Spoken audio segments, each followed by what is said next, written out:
perspective only, I have added two outcomes for OBE. Then appreciate the role of Bloom's taxonomy in improving quality of teaching learning activities. Then articulate course outcomes for the given course. I cannot straight away go to this particular outcome because in order to write outcomes, first we need to understand the Bloom's taxonomy very clearly. Then only we can appreciate the role of outcomes, course outcomes, and also we can taking course outcome as a standard, how we are going to deliver and assess the performance of the students. Then compute the CO attainment using direct and indirect assessment methods. Then compute the PO attainment using direct and indirect assessment methods. Select appropriate delivery and assessment methods using Bloom's taxonomy. Therefore, given these outcomes, you can take this as a guarantee given by me. I'm giving a guarantee. Okay, the promise given to each and every participant. If you sincerely attend this 3 sessions, after 3 sessions, definitely your knowledge or your attitude will be like this. With that guarantee, I am going to start my session. Let us try to discuss to cover the. Here, the first outcome is appreciate the role of OBE in improving quality of education. Therefore, after this discussion, each and every participant should appreciate the role of OBE in improving quality of education, not only technical education, in general education. What is OBE? I think already you are familiar. Anyway, just giving the formal definition of OBE. According to William G. Spady, he only introduced OBE in 1994. He is considered to be one of the famous educational consultant, still is guiding various organizations and the country in implementing outcome-based education. According to William Spady, outcome-based education is starting with clear picture of what is important for the students to be able to do. Then organizing curriculum, delivery, and assessment to make sure learning happens. Therefore, with end outcome in our mind, we are going to do all the activities in education. What is the end outcome? If you take a engineering program, it's a 4-year program. There are 3 levels of outcomes. It is not one outcome. There are 3 levels of outcome. One is course level outcome.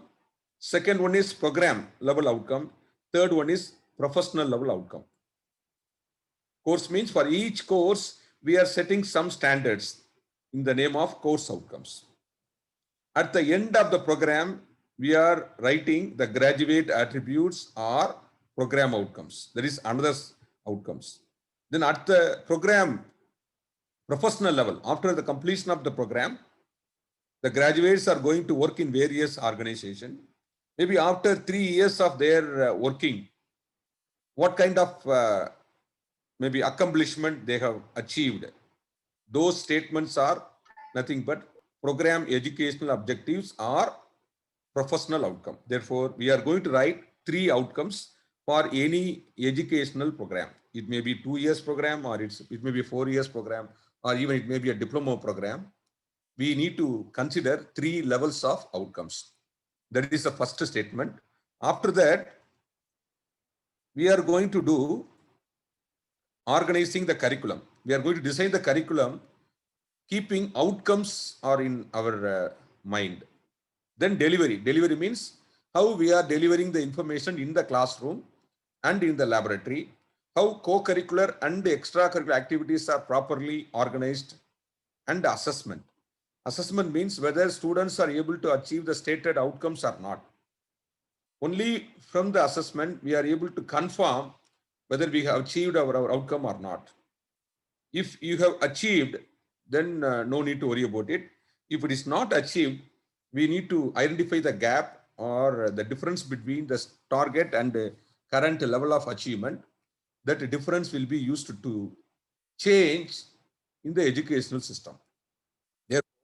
Outcome-based education is a closed loop system, continuous quality improvement system. We are saying something, we are promising something for the stakeholders. The stakeholder may be student, parent, alumni, employer, even government or professional society. In order to keep up your promise, we are going to do everything in our day-to-day practice. If at all we are not able to meet our promise, then we are going to do certain changes in our delivery, curriculum, and assessment methods in order to achieve the same. It is a formal definition. Informally, we can say that dynamically adjusting, outcome-based education, nothing but dynamically adjusting content, delivery, and assessment in order to achieve the stated outcomes. It's a very simple, very elegant definition of OBE. OBE is nothing but dynamically adjusting content, delivery, and assessment methods in order to achieve the stated outcomes.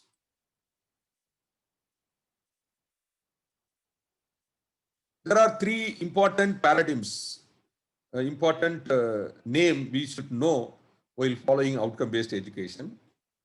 They are actually course, program, degree. Because in our Indian system, we are having different meaning for each and every parameter. Course. In OBE, course is a unit of teaching. It's a very, very fundamental unit of teaching, which various topics that typically includes one semester, led by one or more faculty, and has fixed number of registered students.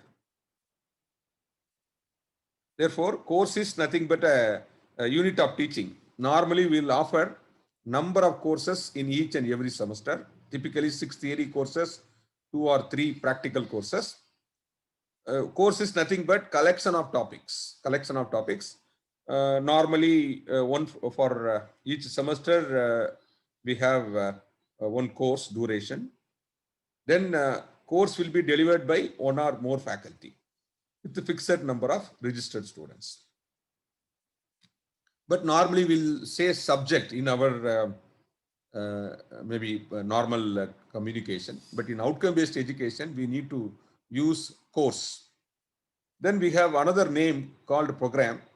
Program is nothing but cohesive arrangement of courses, co-curricular and extracurricular activities to accomplish predetermined objectives leading to the awarding of a degree.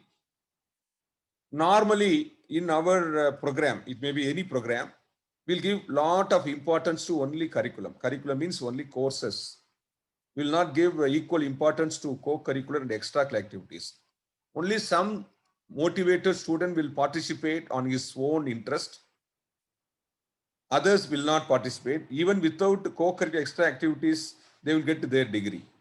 But in outcome-based education, there are three important components: courses, co-curricular, and extracurricular activities.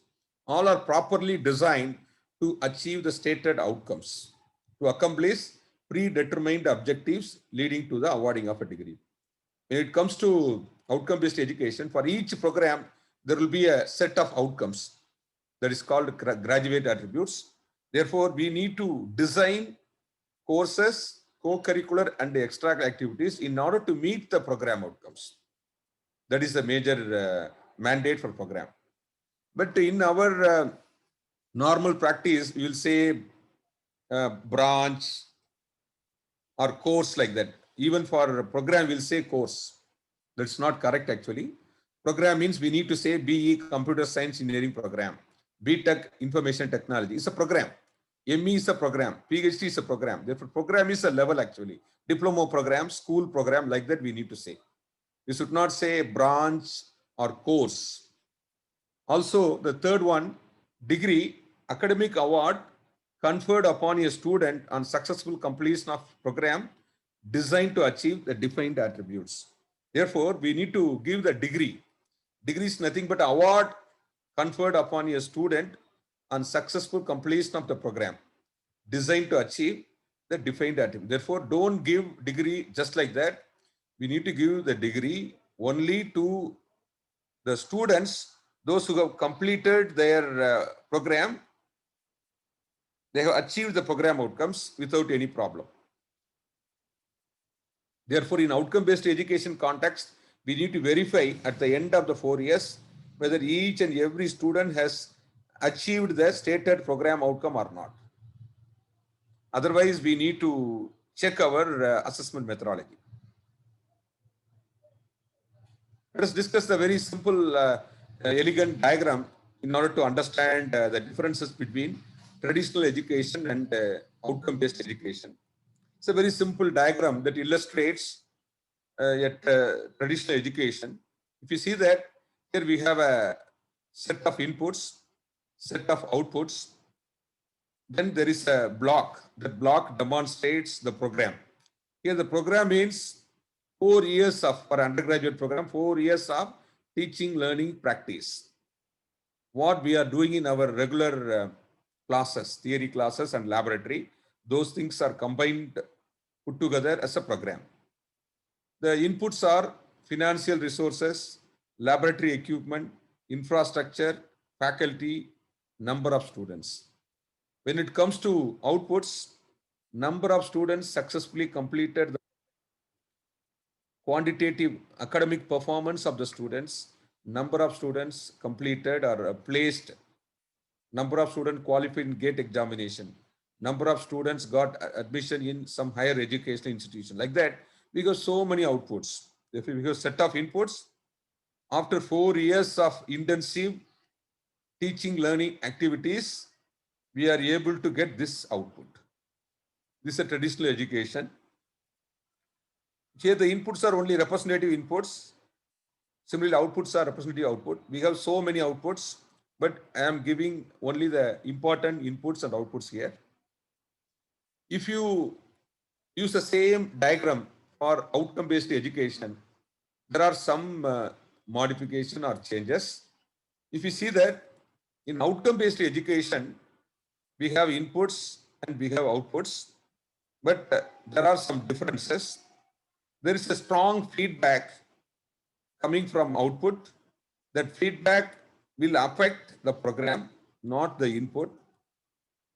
Here, if you see that inputs are exactly same, that means same financial resources, same faculty, same infrastructure, same student, but outputs are totally different.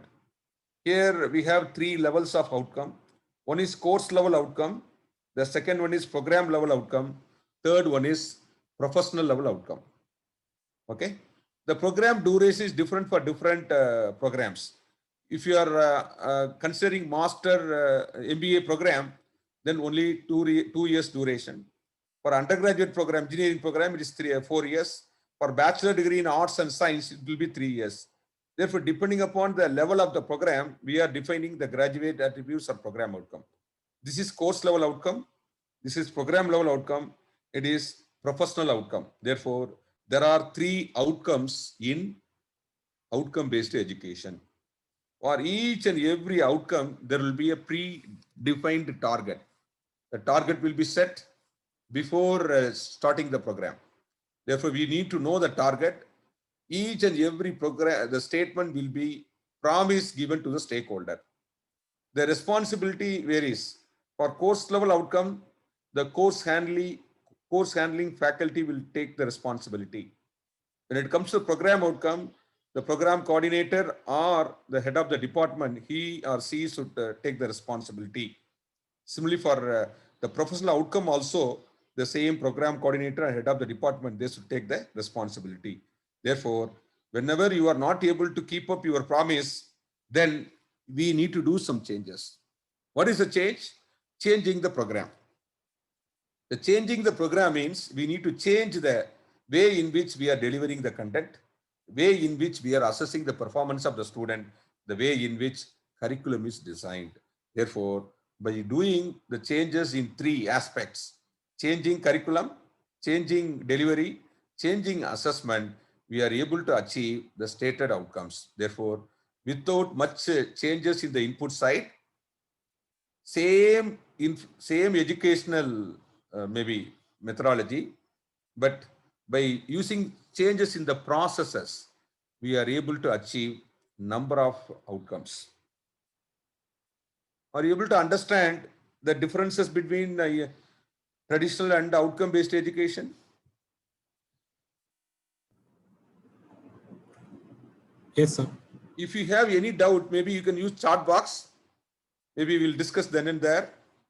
Don't think already somebody has discussed OBE. My aim is to give a clear-cut idea so that each and every participant will know the concept of OBE to the maybe very lower level. Maybe if you have any clarification, maybe you can we can make use of chat box. You can simply type your question. I can take that question for further discussions. Okay, we'll move to the next thing.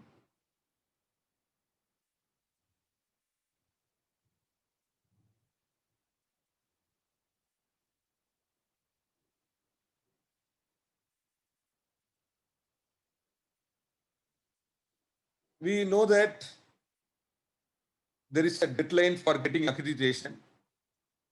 AIST has given 2022 as a deadline for getting accreditation. If you refer the accreditation manual or self-assessment report of National Board of Accreditation as well as self-SSR of NAC, both are basically following outcome-based accreditation process. Therefore, if you wanted to get accreditation, then outcome-based education is mandatory. Therefore, in India, the program may be anything. If you want to get accreditation, then we need to follow outcome-based education from 2013. There are 5 important steps in OBE. If you are implementing or if you wanted to implement OBE, then we must know the important steps to be followed while implementing OBE. There are 5 steps. They are called by the name 5 Ds of OBE. According to Williams-Paddy, there are 5 Ds. Why 5 Ds? Each and every activity is started with the keyword define, design, deliver, document, determine. All are starting with the D. That is why 5 Ds of OBE. What are the activities? First, define outcomes, then design curriculum, then deliver instruction, document results, determine advancement. Very simple, elegant way of organizing the activities. It's a hierarchical activity. First, we need to define the outcome. Outcome drives curriculum. Curriculum drives your delivery method. Depending upon the outcomes only, we are going to assess the performance of the students. If there is a gap in achieving the performance, then we are going to do a lot of changes in our processes. That is called determine advancement. Therefore, the 5 activities of OBE properly illustrated. Now, I wanted to ask a very simple question. Okay. After the completion of the 5th activity, where we need to move? Because it's a closed loop system, it is not a sequential activity. Once you have completed the 5th step, where we need to move, whether we need to move to the first step, second step, third one, or 4th one, or we are not at all moving anywhere. We are simply, after the 5th step, after reaching the 5th step, we are stopping it. What is your reflection? Please, all of you, please reflect. What is your answer? Sir, you have to document the results. Maybe please, maybe you can use the chart box. Document the results. No.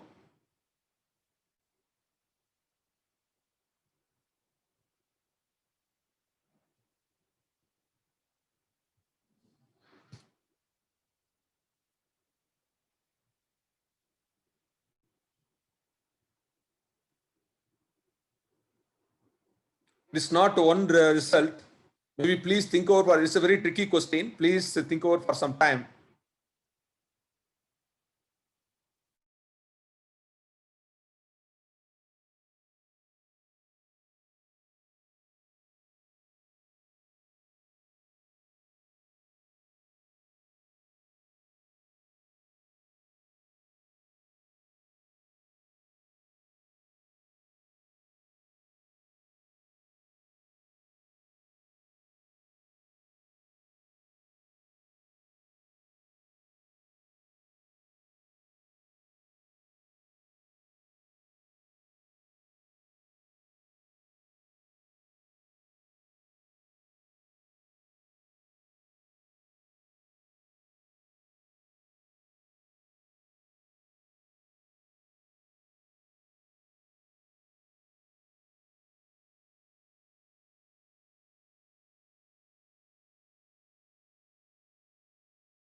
It's a small technical problem. I just once again joined the Zoom session. Is my screen visible to you? Yes, sir. Okay. Yes, sir. Sorry for the disturbance. There are 5 steps just now we discussed. Can we move to first step? After the 5th step, can we move to the first step?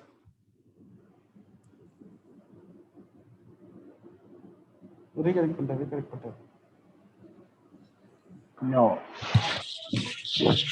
Because we have set some target, not able to achieve the target. For that, if you change the target once again, that is not a meaningful activity.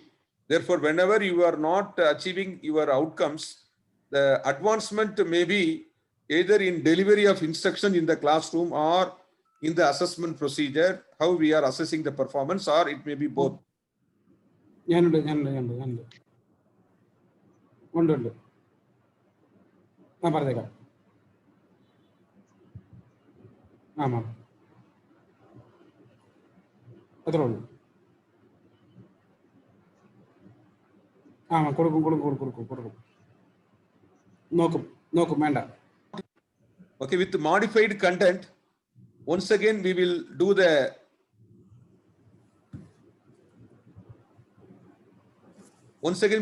same thing.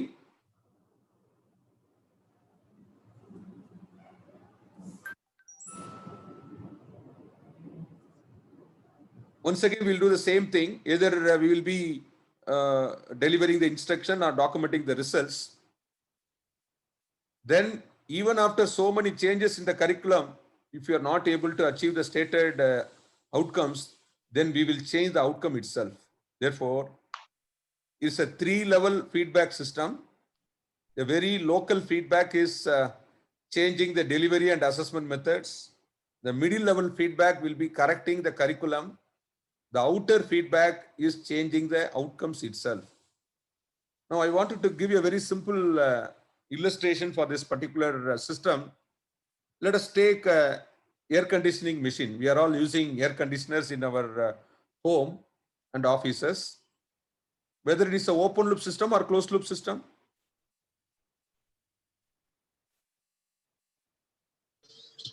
Please respond. The closed loop system. Very good. Because maybe in the last 20 years, most of the appliances, it may be a household appliances or a high-tech equipment, we are all using only closed loop system, because closed loop system will give lot of comfort for the users. In our AC machine, we have a remote control. Using the remote control, we are setting some command. What is your expected temperature? What do you want? That will be fixed by using the remote control. That is the temperature you wanted to have. That is a reference or target or your objective. Okay. After receiving the command, the system responds. Each and every AC machine will have its own sensor, temperature sensor. That will measure the current temperature, the environmental temperature. Normally, that will be higher because you are just now you have switch on your AC. Therefore, definitely there will be error. That error will be used to act on the system by using the suitable controller. Normally, for the controller, the input will be error. The differences between the target and the actual temperature. After receiving the error, the controller will recommend the suitable action to be taken on the system. Thereby, the system will move in such a direction that the error will be reducing. Therefore, after some iterations, after some time, the temperature of your room will be very close to the set temperature. That is why it's called a closed loop system. Therefore, without human intervention, the system will be acting on its own. Whatever disturbance is acting on the system, even considering the disturbance, it is going to take the corrective action so that always we are able to maintain the constant temperature. Is it clear? In the same way, the same methodology is adopted to educational system. Now, I wanted to get your response for the questions. Okay, AC mission can be considered as your education, maybe whatever work you are doing in the classroom and maybe your laboratory and co-curricular, the program, whatever your work you are doing in 4 years, that is your AC mission. What is your sensor for educational system? We have a temperature sensor that will measure the current value of your temperature.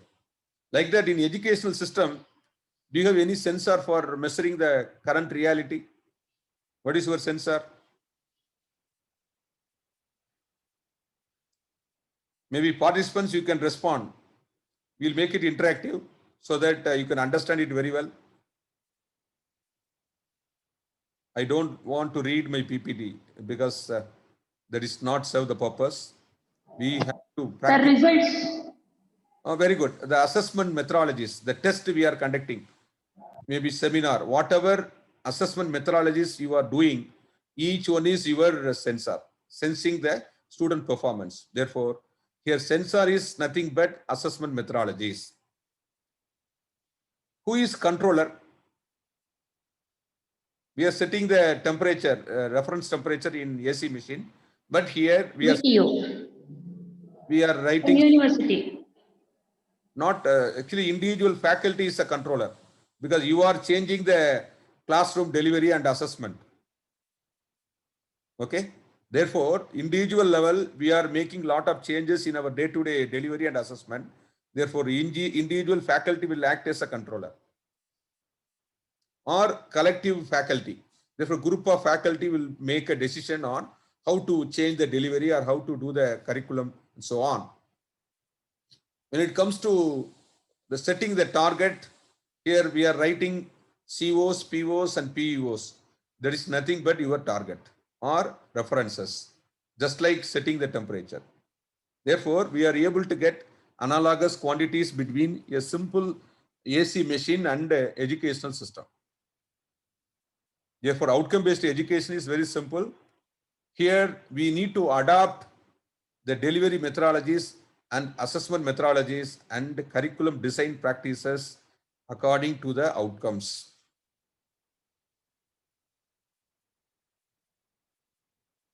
Now, simply writing COs and POs, can we say that we have implemented OBE? Let us assume that in some X or Y colleges, they have written statements like COs, POs, PEOs. With that, can we say we have implemented OBE? No, sir. No, not at all. That is actually setting the target, that's all. Only one step of your outcome-based, maybe the first step. Therefore, just by writing the outcomes, we have just started, that's all. It is a long way to go. That too, it is a continuous process.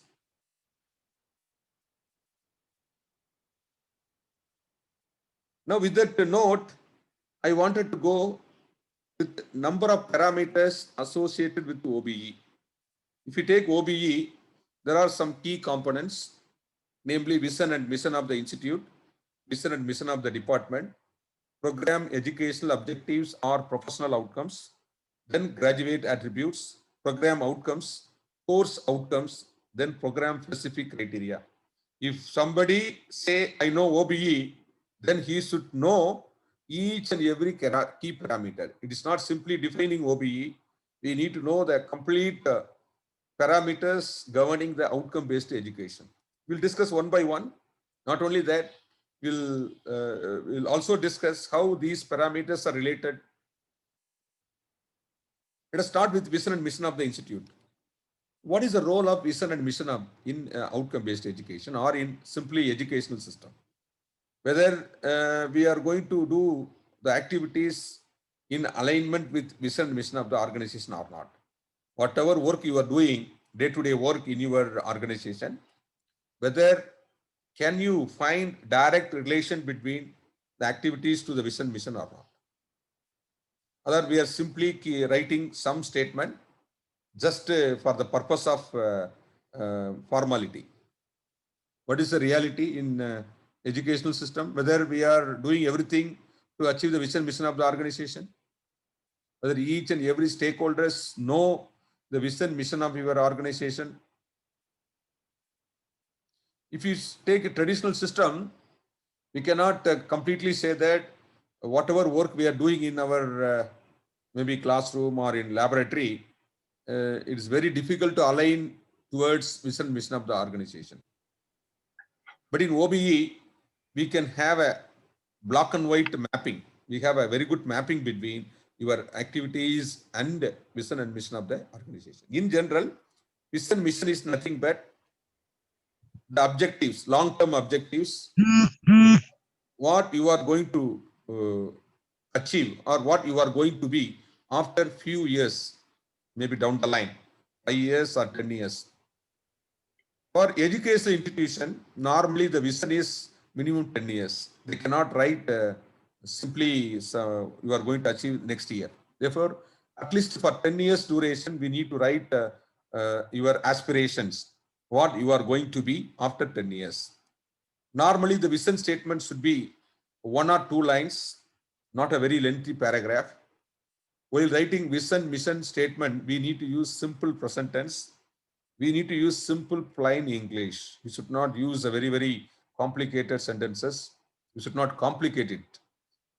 Because even a very low level employee of your organization, he should understand the vision of your organization without any much difficulty. Therefore, vision should be a long-term objective or aspiration of your organization. What you are going to be after few years. Few years means minimum 10 years for the educational institutions. We will be writing either 1 line or 2 line statement. We have to use only simple present tense. We have to use only simple English, plain English. That is the vision of your organization. Then mission. Mission is actually what are the activities you are going to do? What are the activities you are going to do in order to achieve the stated vision? Those activities are nothing but mission of your institution. Mission is normally written in bullet forms. It is not going to be a very big paragraph. Mission will be number of components. Those components are called mission components or mission statements. Each mission statement should start with an action verb. The action verb indicates what kind of work you are going to do. For an educational institution, normally we need to cover the mission statements, maybe considering students, faculty, teaching learning practices, liaison between industry and the institution, and the curriculum or teaching, maybe curriculum design. So that we need to take the important paradigms in your educational system. By covering each and every individual entity, we need to write your mission statement. Don't write a very big paragraph. Always it's better to have mission in bulleted item. Each mission statement should start with an action verb. Establish modern infrastructure. Follow modern pedagogical methodologies. Maybe recruit and retain well-qualified faculty. Like that, if you see that each and every mission statement starting with an actionable action verb or actionable item. After that, we have department vision mission. In traditional education, vision mission is not mandatory. I request all the participants, please mute your mic. I request all the participants, please mute your mic. I am getting some echoes.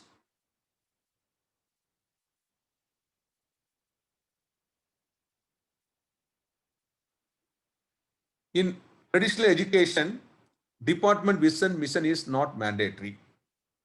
But in outcome-based education, department vision mission also very important. Here, the definition is same. Whatever definition we have given for institute-wise vision mission, same definition applies. But by considering the individual department's strength, weaknesses, SWOT, by performing SWOT analysis for the department, we need to write department-wise vision mission statement, but it should be in alignment with vision and mission of the organization. We are not independently writing the vision mission for the department, but at the same time, we are going to consider strength and weakness of individual departments. If some department is very good in research, they may contribute a very high level of research publication for achieving the vision of that organization. Maybe in some department, we may be having very good consultancy or very good quality student, maybe very good employment opportunities. Therefore, each department we can contribute differently in achieving the vision mission of the organization. Therefore, while writing the department vision mission, we need to consider the strength, weaknesses, opportunities, and the threat for the individual departments. Thereby, we are able to take the maximum of each and every department. Then we are going to have PEOs. PEOs are nothing but professional outcome. Professional outcome are PEOs. Normally, for undergraduate engineering program, after 4 years, we are going to measure their achievement 3 years after. That's called 4+3 formula. 4 years education, 3 years industrial practice. After 3 years of industrial practice, maybe the next 4th and 5th year, we are going to measure their accomplishment. Maybe after graduation, we are allowing 3 years for their experience. In 4th and 5th year, we are measuring their accomplishments. Those accomplishments are nothing but program educational objectives. If you see that there are standard definitions are available. It was given by ABET, American Accreditation Board for Engineering Technology. It is American accreditation body. They only defined the program educational objectives. According to ABET, PEOs are broad statements that describe career and professional accomplishment that the program is preparing the graduates to accomplish after 3 to 5 years of graduation. Therefore, we are looking for broad statements. Broad is not a very, very minute statement. It's a broad statement. Describe career and professional accomplishment of graduates. They are not raw graduates.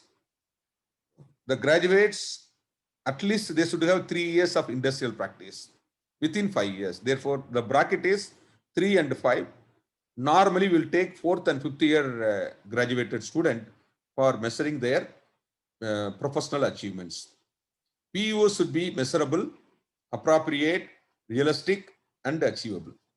We cannot write PEOs of other organizations or other institutions because our strength will be totally different. Our requirement, our local requirement will be totally different. Our faculty and infrastructure will be totally different. Therefore, considering our strength and weaknesses, local availability, local market, we have to write the PEO statement. We cannot simply copy the PEOs of some other organizations because PEOs are nothing but promise. We need to keep up. We need to achieve after 7 years. If you are not able to achieve your promise, then there is no point in writing the PEO. It's not simply a statement. It is an maybe some promise given to the stakeholders. Here I wanted to give a very simple case study or a simple example so that we can understand PEO statement much better. In general, PEO can have 3 dimensions. One is with respect to career, another one is for technical competency, and the third one is for their behavioral. Therefore, if you are going to write 3 PEOs, it is better to dedicate 1 PEO for 1 dimension. Career, technical competency, third one is behavior. If you see that in one of the University of California, Los Angeles, they are following outcome-based education from 1998. For the last 22 years, they are successfully maybe have implemented and continuously giving lot of evidences for their claim. I have considered their PEOs for one of their bachelor degree program in electrical engineering. The first PEO is related to career and second PEO is related to their attitude. They did not write PEOs for technical competence. But according to National Board of Accreditation, their requirement is for each and every program, we need to write minimum 3 PEOs. Okay. Therefore, it is better to incorporate 1 more PEOs for technical competency also. But it's only a illustration. We need to understand how they have written the PEOs. If you see that graduates of the program will have successful technical or professional careers. Then the second PEO, graduates of the program will continue to learn and adapt in a world of constantly evolving technology. There is a hairline thickness difference between PEOs and POs. Therefore, we should be very, very clear while writing or while articulating the PEOs. The wordings, whatever word we are selecting for writing PEOs, that should be very, very meaningful. For example, they are saying the promise. What kind of promise they are giving? Graduates of the program will have successful technical or professional career. If you come here after 7 years, you will have successful technical or professional career. That is the promise given by the program leader. By reading this statement, the students, those who completed +2, looking for engineering career, we need to attract them.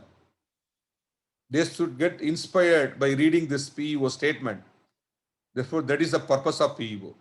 PEOs are considered to be the vision of your program vision, or it is a marketing statement. Whenever you are, maybe if you are producing a new equipment, maybe the corporate companies, whenever they release a new product, always they will have some marketing slogans. Okay, it's a very, very simple slogan that will reach the customer. They will give some promise. Like that, this is your program promise. By reading this promise, I should be able to get some convincing promise. Otherwise, I will not join in your program. Now, I am requesting each and every participant. All of you assume that you have just completed +2. Just hypothetically assume that you have just completed +2. You are interested to pursue engineering career. With that assumption, please read these two PEOs. Whether these two PEOs giving any promise to you or any confirmation, whether it is attracting you or not, whether it is very weak statement or very powerful statement or not. All of you take 1 or 2 minutes time. Please read it. Then we will discuss.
Sorry.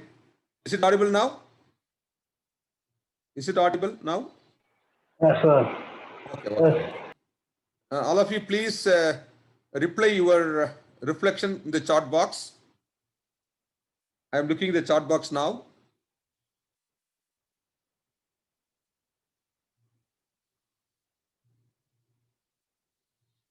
Because we are in online, if you reflect in the chat box, then only I will understand whether I am communicating properly or not. Otherwise, it's very difficult to.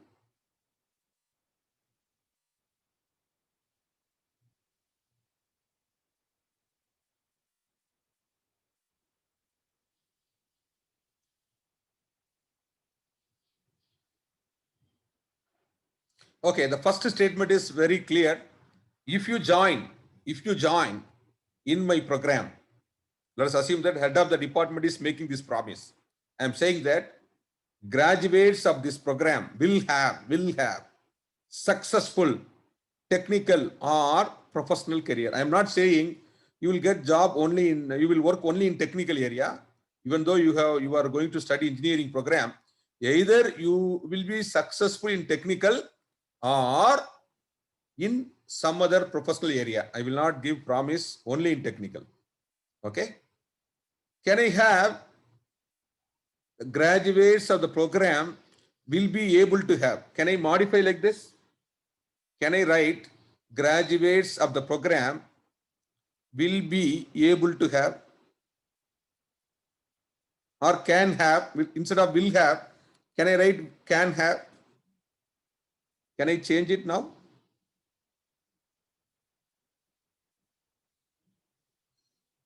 Are you able to follow me? Why? There are some words that should be omitted here, avoided. We should not.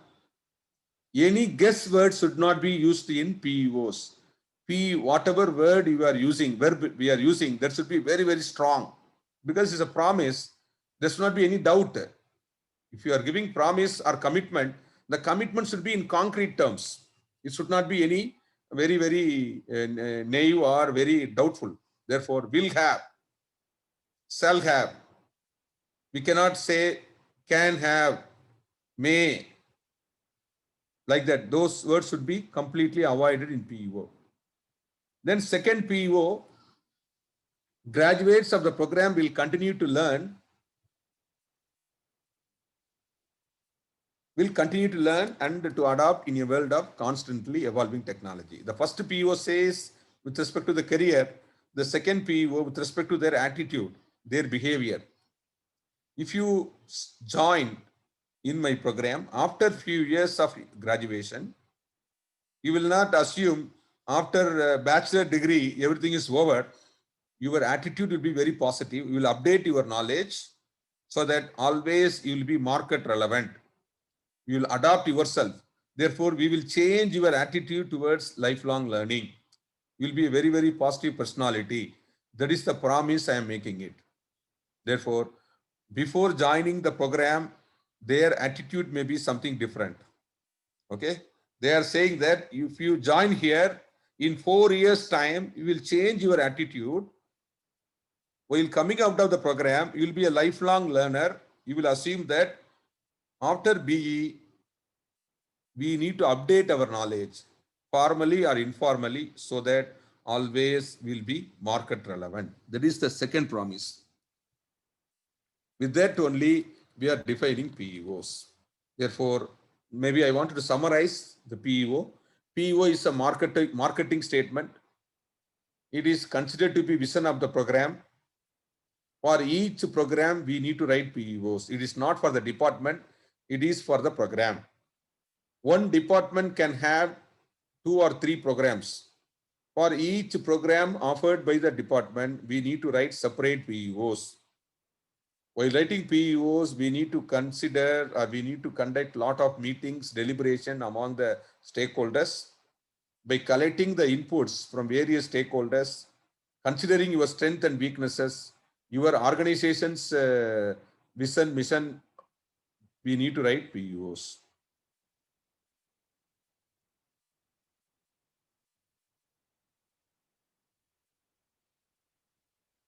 Then we will discuss graduate attribute. Graduate attributes are set of individually accessible outcomes that are the components indicative of the graduate's potential to acquire competence to practice at the appropriate level. Graduate attributes are considered to be the benchmark, the skill set, global skill set for undergraduate engineering students.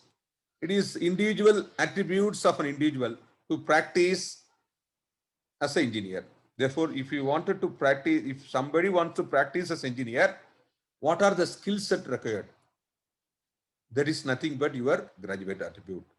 That skill sets are fixed or collected by getting lot of input from the various employers, different organizations, different role, maybe responsibilities. By considering all the responsibilities, they have collectively written 12 attributes. Therefore, if somebody has achieved these 12 attributes, they can get job anywhere in the world. Therefore, if you wanted to practice as an engineer, we need only 12 graduate attributes. Therefore, if you conform, if your program conforms, if somebody is completing BE degree from my organization, he will have all the 12 attributes. If you conform it, then there is no unemployability in India. They can get job not only in India, anywhere in the world. The GAs are exemplars of the attributes expected of graduate from an accredited program.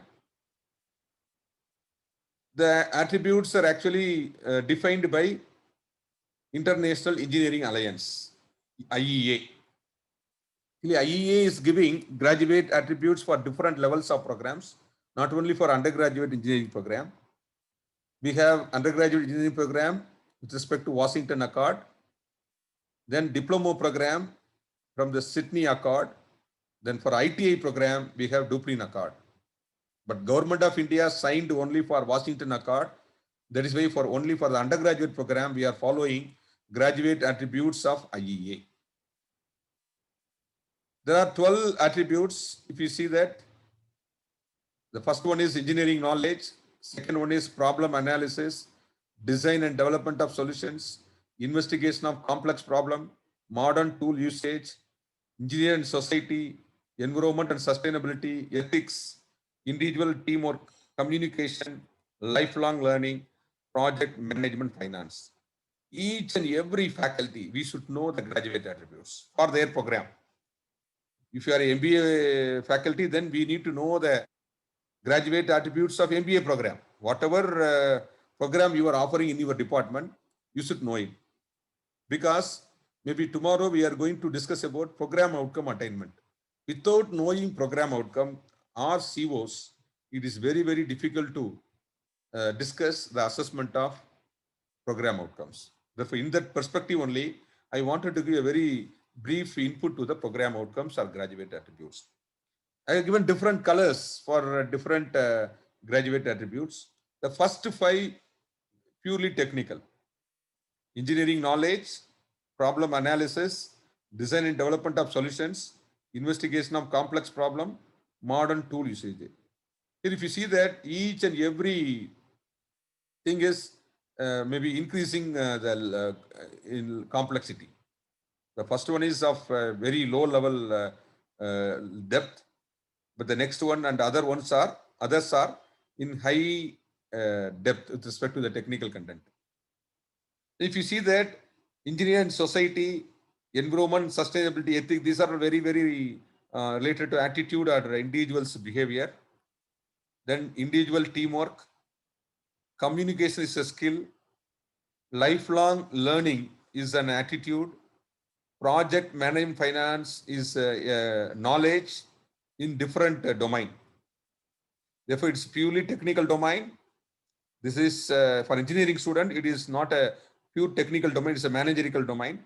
For MBA program, we'll have a different graduate attributes. Maybe we'll discuss tomorrow what are the graduate attributes given for MBA program. For the time being, we need to know that there is a skill set for each and every program.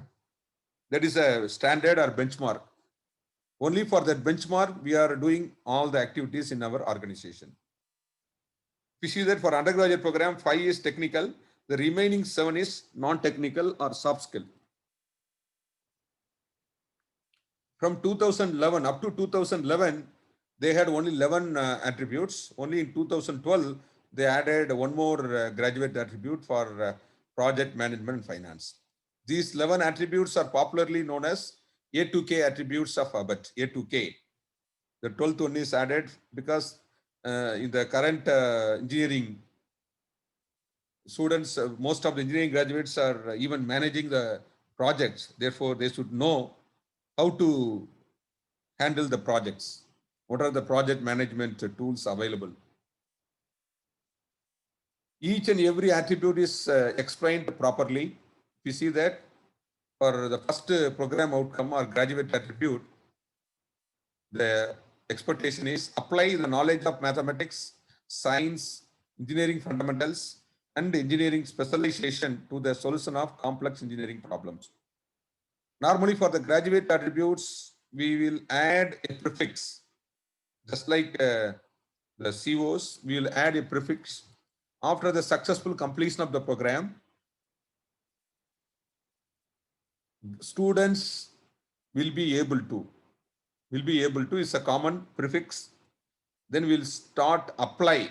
The students should be able to apply the knowledge of mathematics, science, engineering fundamentals, and engineering specific the solution of complex engineering problems. It is not simple problems, textbook problems or synthetic problems.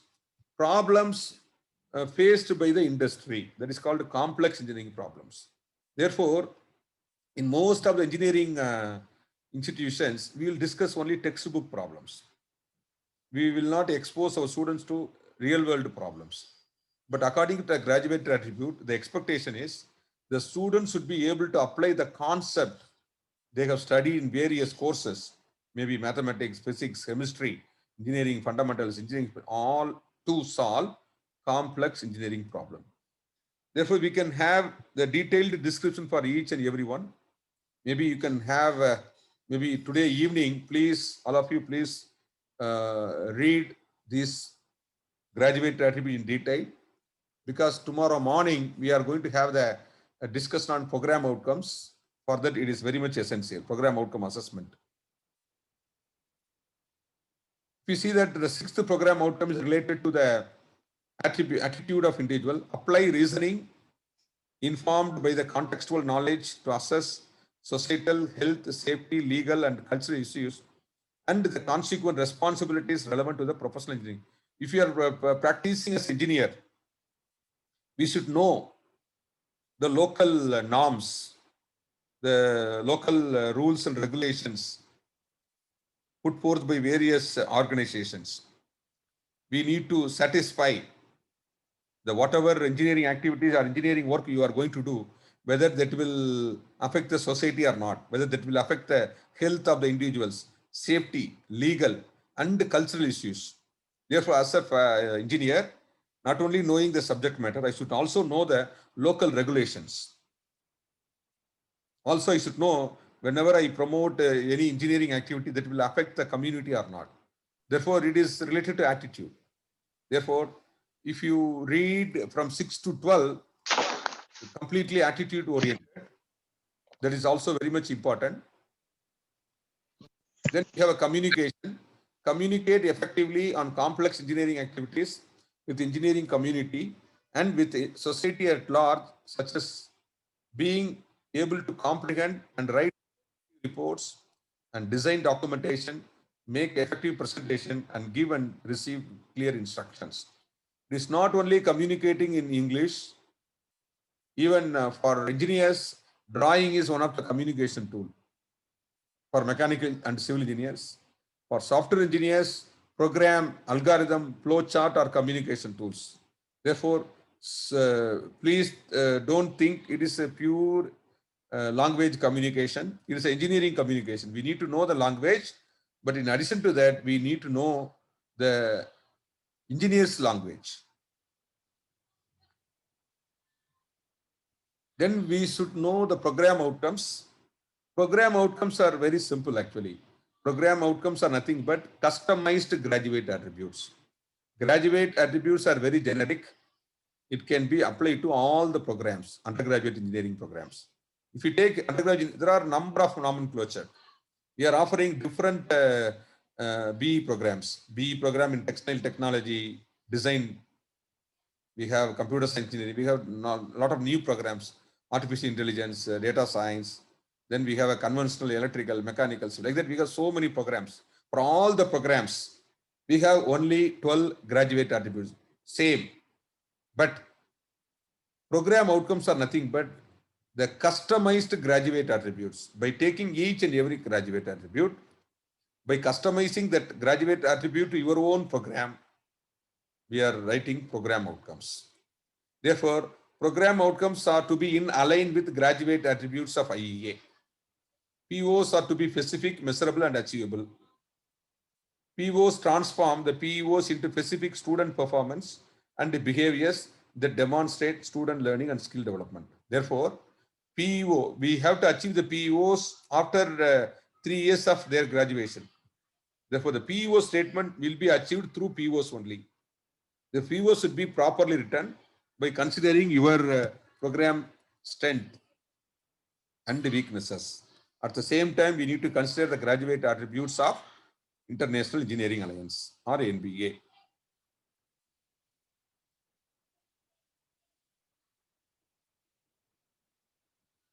I think tomorrow we are going to discuss about assessment methods. Anyway, we'll discuss tomorrow that. Then we have program specific criteria. Program specific criteria is a very important recommendation given by professional bodies. When you are designing a curriculum for a particular program, what are the minimum topics that should be covered in one particular program? That is given by program specific criteria. Because after getting autonomous, and we have so many technical universities in India, all are giving B in one particular domain, maybe B in electrical engineering. But the curriculum, the courses they are studying are totally different. Even the depth is also different. Therefore, in order to have a minimum requirements, in order to give the B in one particular title, the respective program, the professional societies are recommending the minimum curricular components that students should have undergone in order to give a bachelor degree in one particular domain. Normally, only we are following American societies because only in American professional bodies we are getting these recommendations. For mechanical engineering, we are following American Society of Mechanical Engineering. For civil engineering, we are following ASCE. For electrical and ECE, we can follow IEEE. For computer science, we can follow IEEE as well as ACM. For other programs, we need to follow the respective American professional bodies. Here, by taking these recommendations, we are able to check whether we have our curriculum satisfies this recommendation or not. Thereby, we are able to avoid maybe diluting your curriculum. This recommendation given for one of the program, civil engineering program.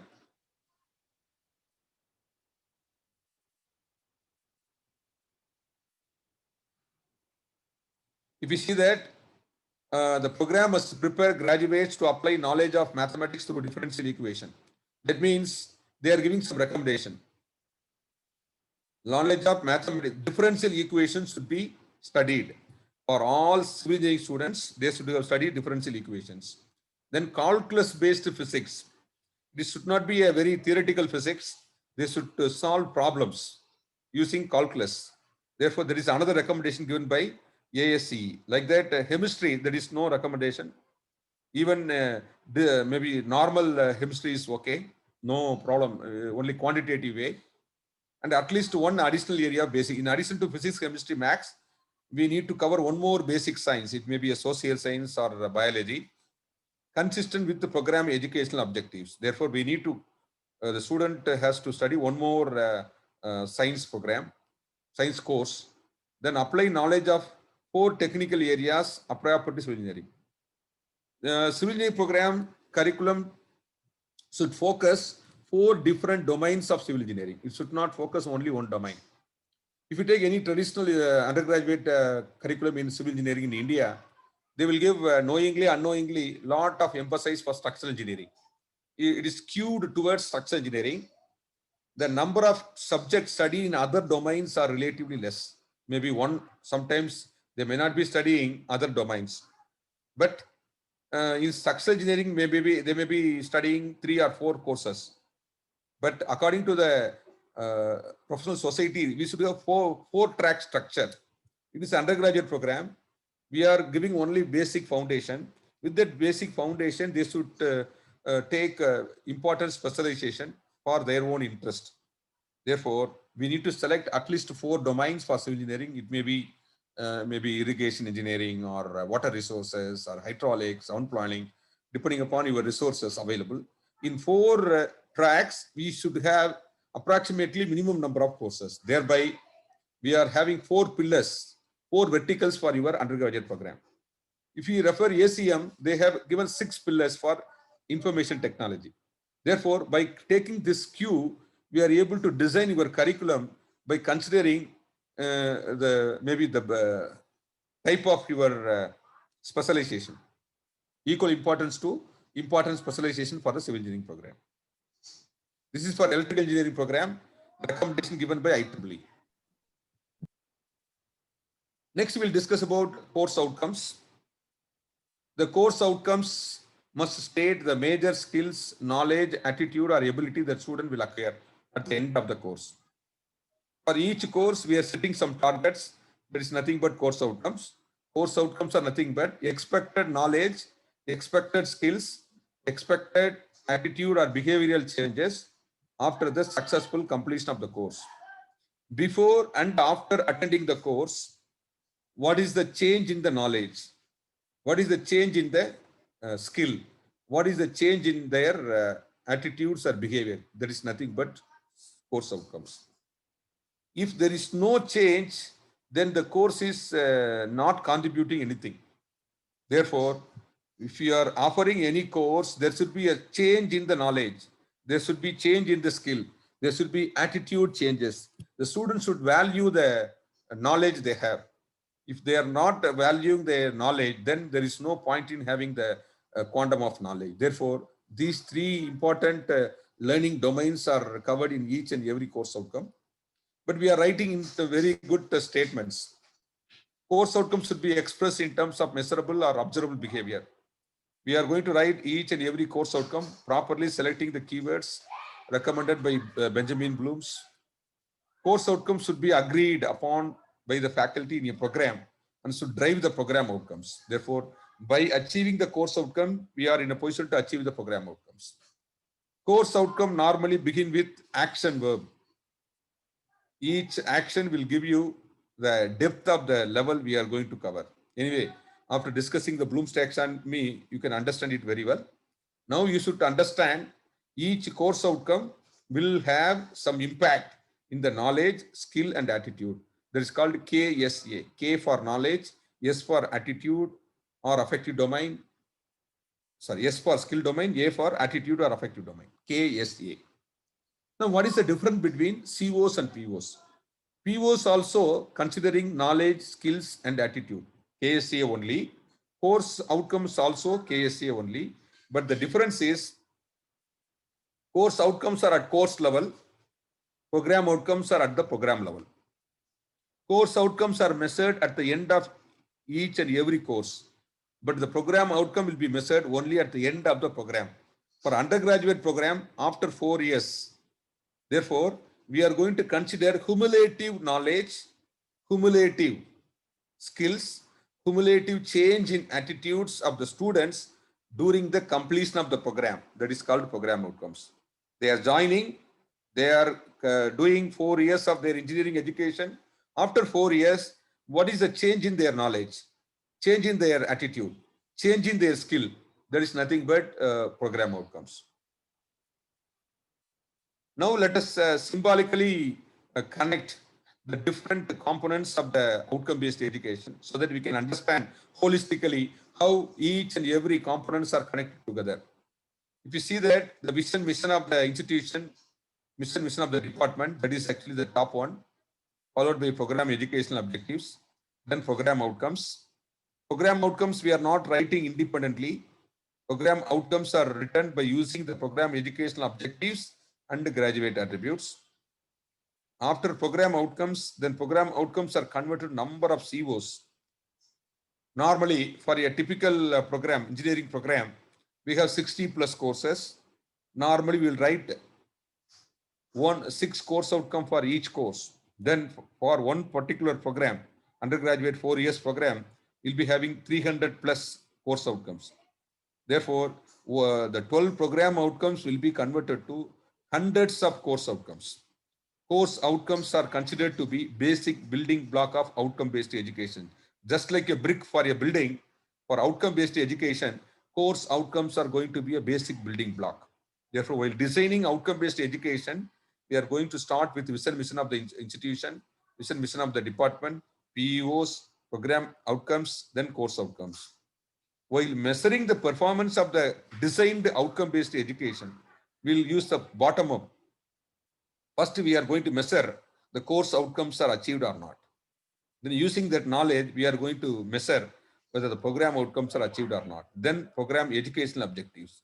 Then mission of the department, vision of the department, then mission of the institution and vision of the institution. Therefore, in outcome-based education, the course outcomes are directly related to vision and mission of the institution. Course outcomes are considered to be the responsibilities of the course handling faculty. Each and every faculty, we are taking at least 2 theory or laboratory courses for each and every semester. We are responsible for at least 2 or 3 courses. Therefore, once we have achieved that course outcome, if all the faculty are achieved their course outcomes, theoretically they have achieved means automatically we are able to achieve the program outcomes. Once you have achieved program outcomes, in all probability, student will have very good career accomplishment. Thereby, we are able to accomplish our vision, mission of the department, thereby vision, mission of the institution. This is called functional block diagram. We have one more block diagram for explaining this outcome-based education. This is very important diagram. That's called cone diagram, horizontal cone diagram. If you visualize this diagram, then it's you can understand it very well. We are starting with a single point agenda, vision, mission of the institution and department, that is zoomed into meaningful PEO statements. Then it is further zoomed into POs. It is further zoomed into COs. If for each CO, we are going to take at least 5 or 6 hours classes, theory hours. Therefore, we'll be having very large circle, very big circle now. Therefore, single point vision, mission statement will be converted to a classroom activity. Every faculty is held responsible for that. Therefore, we are able to relate the classroom activity to COs, then CO to POs, PO to PEOs, PEO to vision, mission of the organization. Thereby, using this zoom, this particular cone, we are able to illustrate how we are able to achieve our aspirations using this outcome-based education model. Therefore, to achieve the vision, mission, we have so many paths. But if you follow this outcome-based education, systematic and very straightforward methodology to reach your goal. If you see that here, the graduate attributes located outside, because it is a reference, we cannot influence your graduate attributes, but the graduate attribute in turn influence your POs. Therefore, all the entities are your program entities, but graduate attribute is not your entity, but it is a reference, external reference. By using the graduate attribute, we are able to change the POs. Thereby, we are able to change the COs, thereby the classroom activities. With that, I wanted to stop for some time. We will have some discussion on that. I think I have given a very brief introduction to OBE. I didn't discuss in detail because I think somebody has covered it. Because we are going to discuss COs, maybe Bloom's taxonomy, COs, CO assessment, then program outcome assessment in the next following sessions. In order to have a very good, strong value of OBE, then only you can follow it up. In that perspective only, I have given a very brief introduction. If you have any doubt, I'm very happy to clear your doubts with respect to whatever we discussed so far. Maybe after that, we will discuss Bloom's taxonomy. Maybe we can spend 5 minutes. We can spend 5 minutes for clarifying your doubts. 5 minutes. Sir, if I'm not wrong, the graduate attributes for an MBA program are yet to be defined by NBA. No, sir. Please Actually, clarify. yes. Actually, MBA program is not governed by International Engineering Alliance, sir, first of all. Okay? International Engineering Alliance is a authority. They only set standard for ITI, Diploma, Engineering Program and Computer Professional Program. Government of India signed a treaty for Washington Accord. That is why we are following the graduate attributes of Washington Accord. But for MBA program, there is no treaty. Internationally, there is no agreement among the countries. Each and every country, they have their own standards. Okay? Now, if you refer the current MBA document, it was, they referred UK document. They have given only five program outcome. You are asked to write the remaining. Am I correct? Yes, sir. Okay. These 5 outcomes are not taken, simply taken just like that. It is taken from the international attribute from the UK. Yeah. But it is not fixed for only 5. In addition to that, you are asked to write the other important outcomes for your program.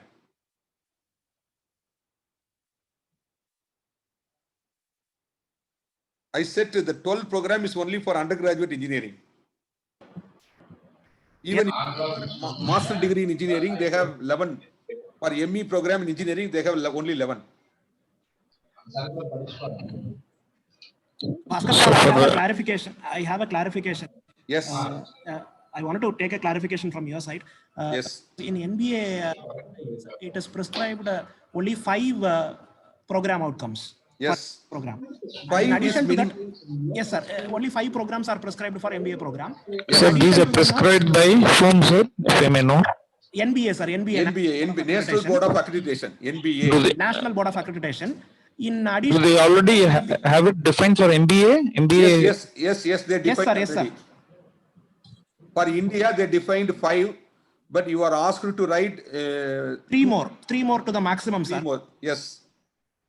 I have a doubt only with regard to those 3 program outcomes which we write it for our programs, sir. Yes. When we are given the freedom to write 3 additional outcomes for our program, what all parameters are to be considered, sir, while defining our program. Okay. Actually, whether the 5 given is purely technical related to management education, all the Yes, 5. sir. Yes. Then the 3 may be related to communication. Okay. 1 may be communication. 1 may be related to their attitude or teamwork. Okay. Maybe 1 may be related to their tools, usage of tools, various tools used for practicing management. Okay. Maybe data analytics. Maybe software, various software tools for effectively practicing management. Okay, sir. Okay. Thank you, sir. Thank you. Maybe you can consult stakeholders also, your employer also. Those they will give a lot of inputs. Actually, Okay, sir. graduate attributes are nothing but if somebody wants to practice as a management trainee, okay, what kind of skill, knowledge, and attitude are expected from them? Okay. Okay, you collect it from the employer. That's all. How they have defined GA? Only by collecting from different employers. If you wanted to employ somebody as an engineer, what do you expect from him or her? You collect from the different employers because each employer will have a different perspective. You collect from 3 or 4 different employer groups. Maybe after consolidating, you will get some meaningful attributes. That's nothing but your graduate attribute. In fact, Washington Accord is taking the input from different organizations in order to fix the graduate attributes for undergraduate engineering program. Sir, one more question from a participant is actually posted in the group chat box. Shall I Yes. ask that question to you, sir? Yes, definitely. I'm very happy to One answer. Dr. Himachalapati R had asked a question like this. Do we start with the action verb even for making vision statements, sir? Is what is the question he is posted in the chat box. Okay, only mission statement is action is important because if you start with action, it will have very good clarity among the stakeholders. They will follow what because mission is nothing but activity. What are the activities we are going to do? If you say with action, it is very powerful. You can feel like because action verb will serve the purpose. Each and every stakeholder will simply follow the action verb. Thereby, they are able to implement very clearly. It is not hard and fast rule, but if you write with the action verb, your mission statement is very, very powerful.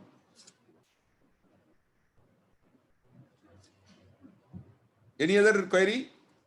Bhaskar sir, I have a few more questions. Yes. We have some ambiguity in assessing the continuous learning, because in some colleges, I've seen. No, we will discuss. We'll assess. We will. See, Okay, sir. Okay. Discuss Okay, sir. everything. Okay. Anyway, we are going to discuss about CO attainment. No, we'll discuss. Yes, sir. Yes, sir.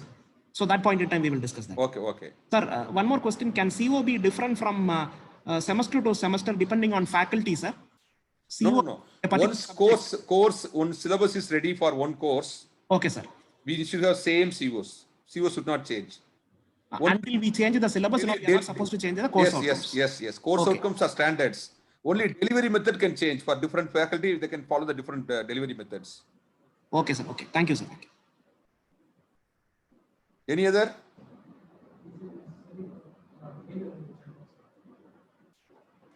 Now, I wanted to take input from participants. Are you able to understand the role of outcome-based education now? Are you able to appreciate the role of OBE in improving the quality of education now? Yes, sir. Maybe all of you please type in your reflection. What is OBE? Can you type in one line? Can you write in your notebook? What is OBE? Can you write what is OBE? What is OBE? Can you write in one line?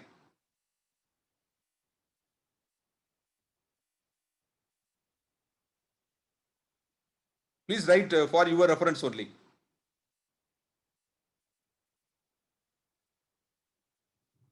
I given a lot of simple definitions, but in your reflection, by maybe after understanding this, can you write in 1 or 2 lines about OBE?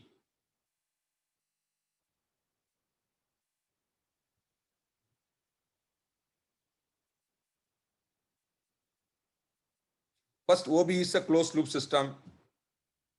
With the standard outcomes, we are going to start our system.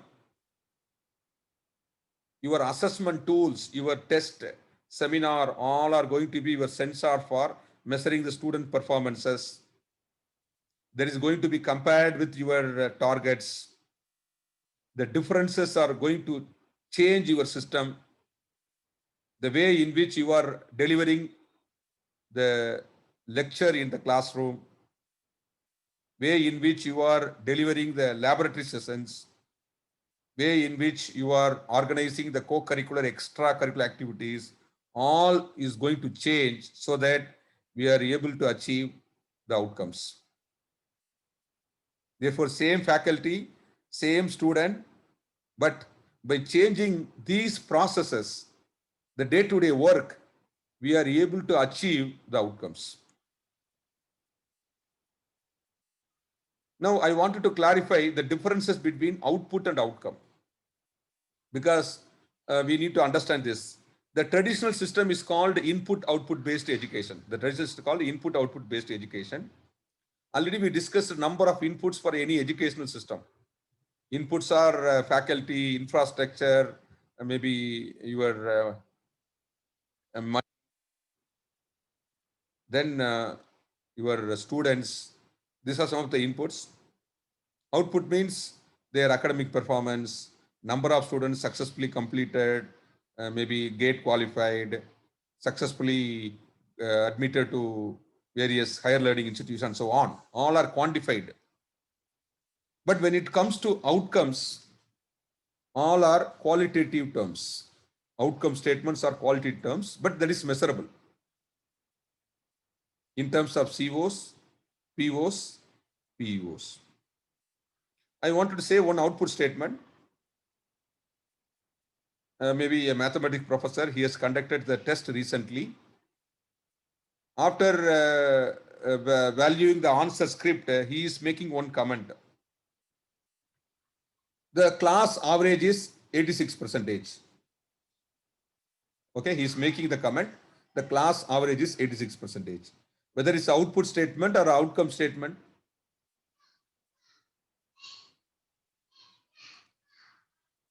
Mathematics professor is saying the class average is 86%. Output statement. Okay. Can you make the statement to outcome statement?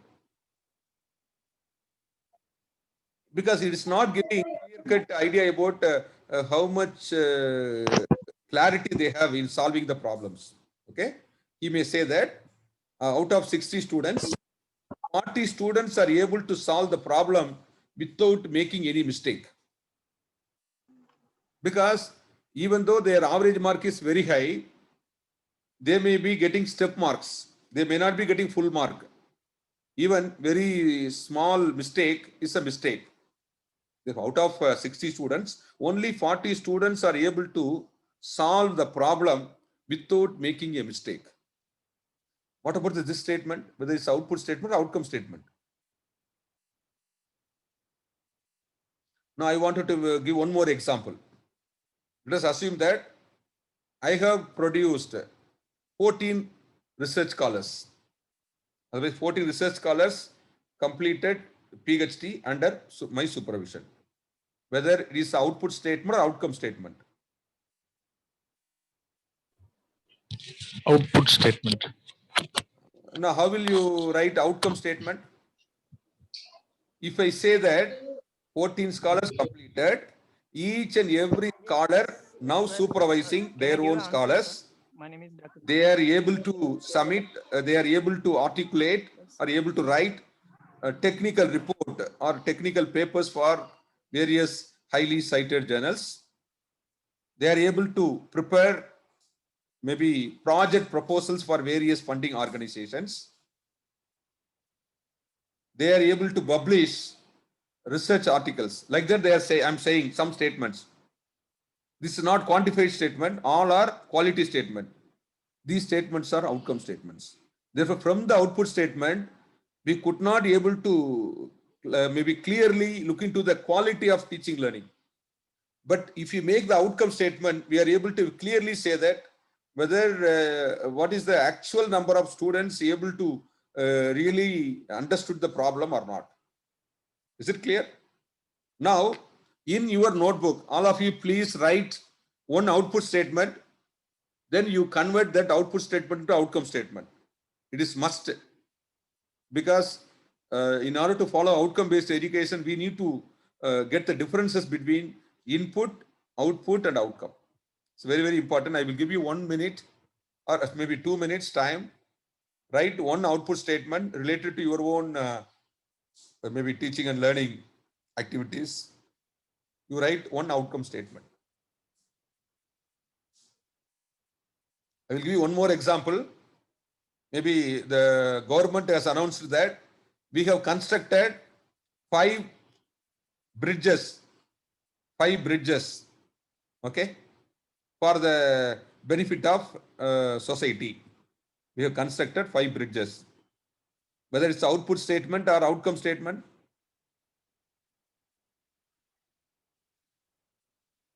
If out of these 5 bridges, only one bridge is used effectively by the society, number of users per day will be very high.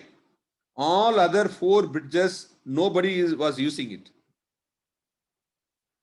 Out of 5, only one is used by the society. More number of maybe for crossing from one side to another side of the river, they are using for various purposes. Other 4 bridges are not effectively used. Therefore, there is no confirmation on outcome. Output will be always there, but there is no confirmation on outcome. Therefore, outcome is nothing but accomplishment of output is outcome. Maybe stretching the output will leads to outcome. Without output, there is no outcome. We need to have input. Only with the input, we are getting output. But if you perform much better, then we can get meaningful outcome. I will give you one more example. I have published 5 articles. If somebody is saying that I have published 5 papers in international journal, 5 papers, whether it's output statement or outcome statement. Very good. If you measure the outcome of this particular research, I am checking their citations and H index. After checking the particular researcher, the ex-researcher, nobody has cited his articles. For all the 5 papers, no citations. Citation is 0. If citation is 0, automatically H index is equal also 0. Therefore, what is the outcome? What is the outcome of that their research work? Output is 5 research articles, but outcome is 0. The outcome is, if you have more citation for each paper, if you have at least 5 or 6 citations, then your H index will be 5 or 6. Then I will say that I have my H index is 5. That is outcome statement. If we say I have 5 publications, that is output statement. Therefore, from the output only outcome is coming. But if you say the outcome statement, then we are saying in quality. In output, it is very, very difficult to define the quality. With that note, we'll move on to the next topic of discussion. Are you able to follow me now? Yes, sir. Okay. How many of you able to appreciate out? All of you, I need response from each and every participant. Maybe let us take the first one. First outcome. What is the first session outcome? While starting this session, I set the outcomes. 6 outcomes for this 3 sessions. What is the first outcome we set? Can you repeat? Can you say, somebody? What is the first outcome statement? Appreciate the role of Bloom's taxonomy. No. That is not the first one. Appreciate the role of OBE in improving. Okay. Now I am going to assess how many of you able to appreciate.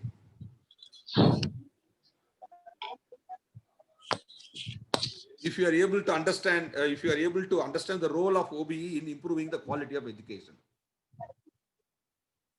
If you sincerely say that, definitely it will improve the education system, even for maybe 1% improvement from the current. It is not 100%. By following this OBE, definitely I can improve further.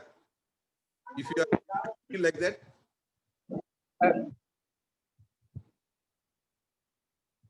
I'm not getting response, maybe response only from very few. I'm expecting response from.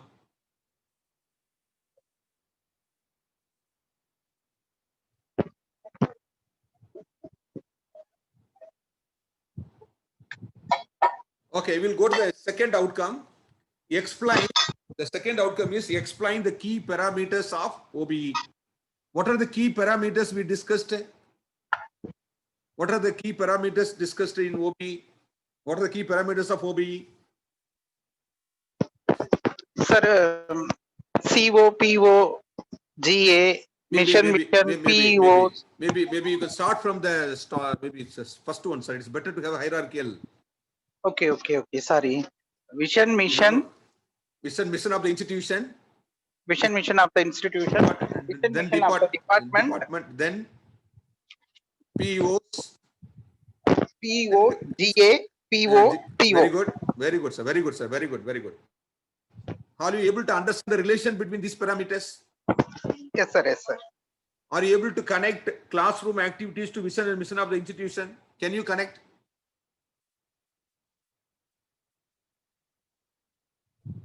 Yes.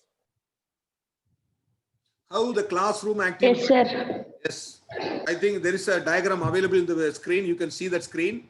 Using this diagram only, we are going to relate the vision, mission of your organization to the classroom activities. If you realize it, even each and every faculty won in achieving the vision, mission of your organization. Theoretically speaking, if you are able to achieve the course outcomes for your own courses, if all the faculties in an organization is able to do so, in all probability, you will achieve the vision, mission straight away. Actually, vision, mission are directions actually. Maybe we will be studying vector calculation, vector addition and vector subtraction. If we have a scalar, we have 5 different scalars. What is the sum of individual scalar quantity?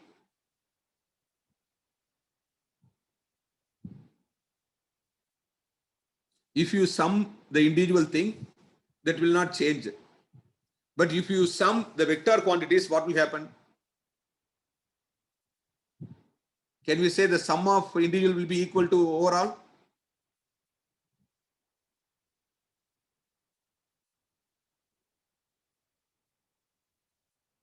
Let us take 2 individuals are then in or two members are then in organization. 2 are working in 2 different directions. Let us assume that we are coming to college or we are going to any organization. We are spending energy. Each and every day we are coming to organization.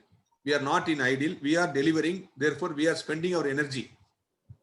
But let us assume that in one organization, they are in different direction. The total energy equal and opposite.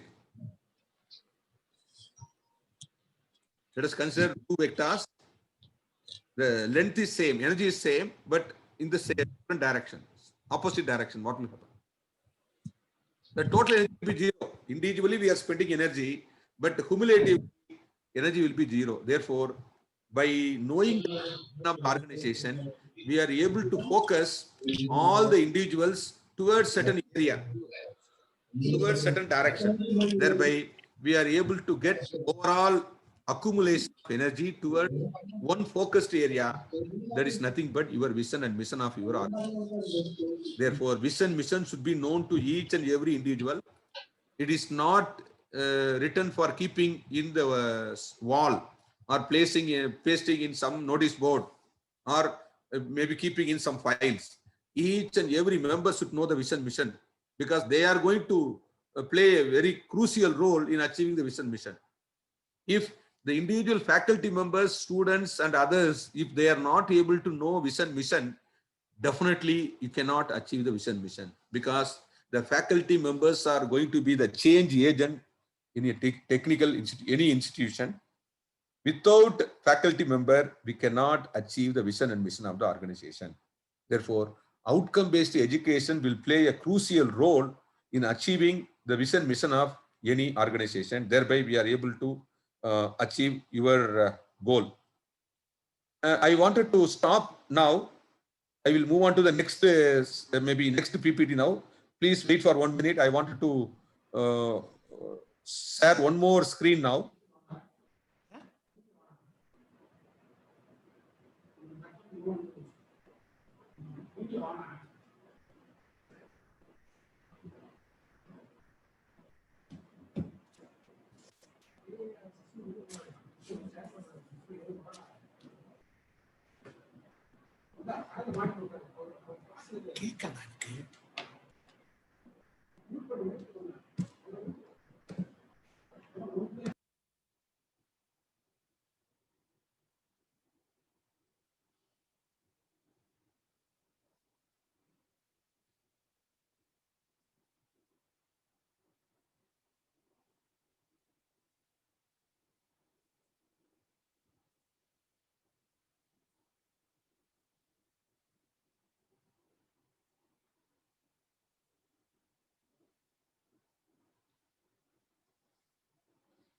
Is new PPT is visible to you?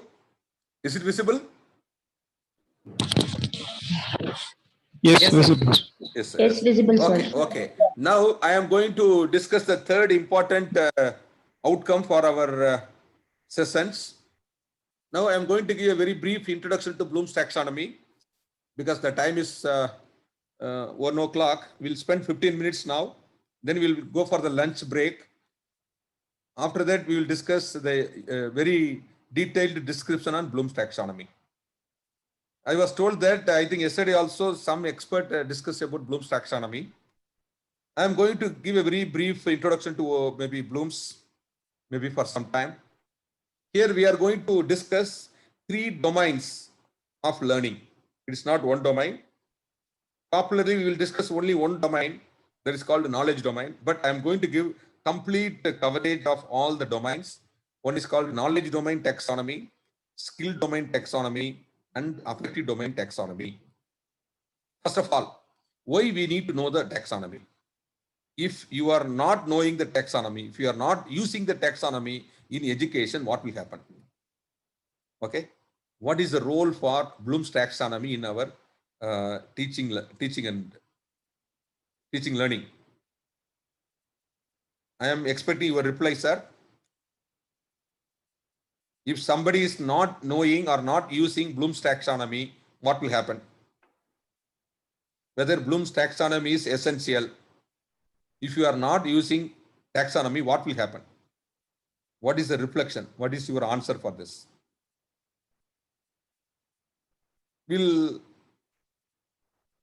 Yes, why it is essential, sir? Your answer is okay, very good. Why? If somebody is not using, what will happen?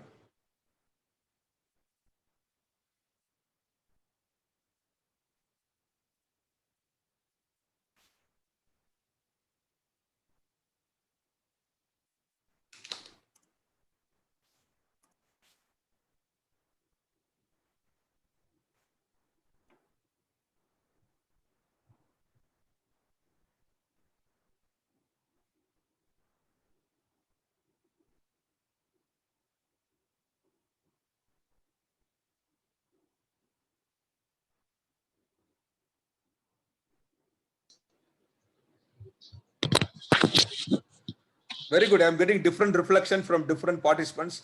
Really, I'm very happy to know your answers. Actually, Bloom's taxonomy is the educational language. I'm using different words. Please carefully listen to me for some time. Bloom's taxonomy is considered to be global language for education. Global language for education. Global language for education. Those who are in education, they should know it. It may be student or educational administrator or faculty, all should know it. Educational administrators, students, and faculty. They are going to have a lot of communication. They are going to have a lot of communication. For in this educational communication, if you use this language, we can minimize communication error. You are giving different answer. I'm very happy to note it. But the basic, why Bloom's has done very extensive research long back, almost 60 years before he has started his research work for only to propose a new language for education. What are the different communications possible in education scenario? If you see that, maybe faculty to student communication, student to faculty communication. Among the student, there may be a communication in the classroom. Among the faculty, there may be technical discussion. There may be a communication with respect to the technical. Therefore, there are 4 different communications possible. Student to faculty, faculty to student, among the students, among the faculty. In these communications, if you use some other language, a local language or regional language, the expectations from each and every person will be different. The meaning given by each and every individual for each and every word will be different. Thereby, lot of communication, lot of confusion among the faculty and student. Maybe let us go to some history.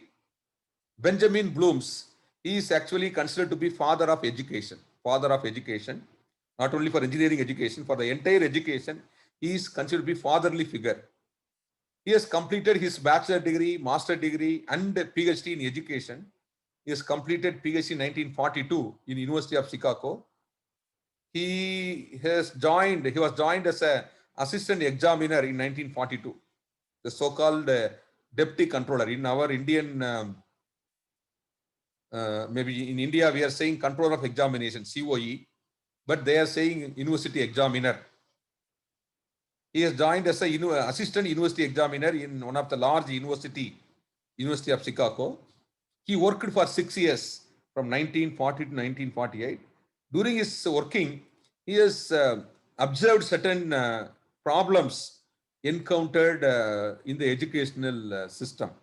Okay, during those period of time, they have followed multiple valuation.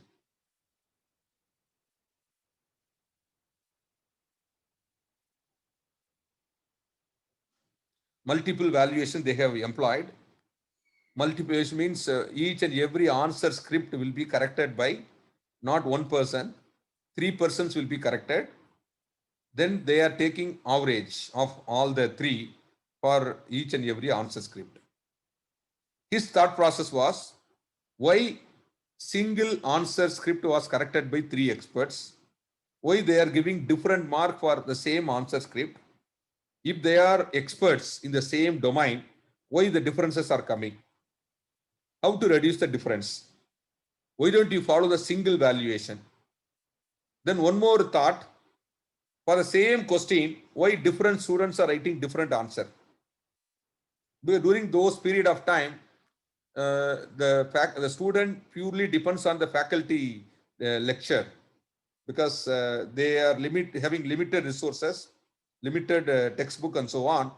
The student will purely depends on the faculty's discussion in the classroom. If that is the case, why they are writing a very long, lengthy answer for same question? One student is writing very lengthy answer. Some student writing very crisp, correct answer. Why it is changing?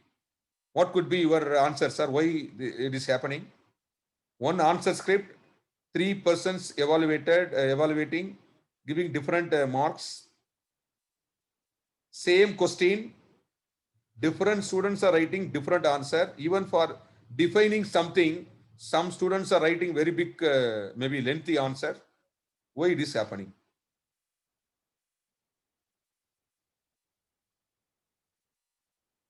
He worked for 6 years. After that, he found that the expectations are different among the faculty. Expectation from one faculty to another faculty is differing. Because in question paper, faculty is communicating the student in question through question paper. Through answer script, student is communicating to the faculty. Okay. By reading one person's question paper, other faculty is expecting different faculty. Therefore, there is no uniform expectation for each and every word that is printed in the question paper. That is the problem. Therefore, the major root cause for this kind of problem is language.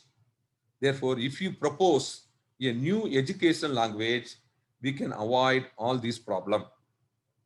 He identified that. Then he is not, he identified, but he wants to get confirmation from other fellow educational psychologists. He identified 12 other research scholars, educational psychologists in their domain. He conducted the meeting. He explained everything to others also. After discussing openly with them, they also felt that definitely there is a problem in our current system. We need to propose something. We wanted to help you. We will work as a group.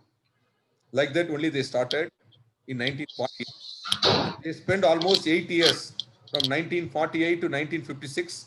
In 1956, they proposed a new educational maybe language in the name of Taxonomy of Educational Objectives for Cognitive Domain. That is volume number 1 for the first textbook published by Benjamin Blooms and groups. First, we will discuss that one.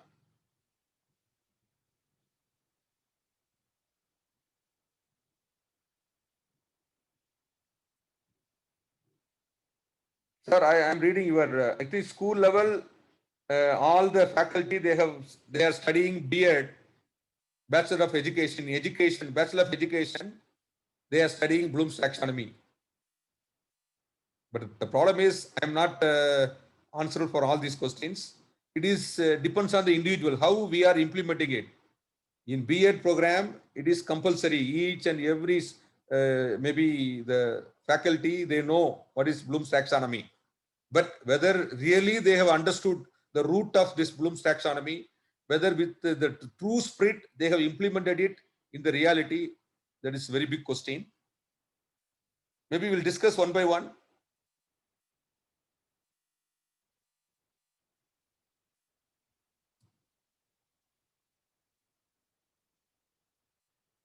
We need to know these three gentlemen. He is actually Benjamin Bloom's. He is actually Krathwohl, one of the co-author of the original textbook. He is actually one of the old student of Benjamin Bloom's, PhD student. He only proposed revised Bloom's taxonomy in 2001.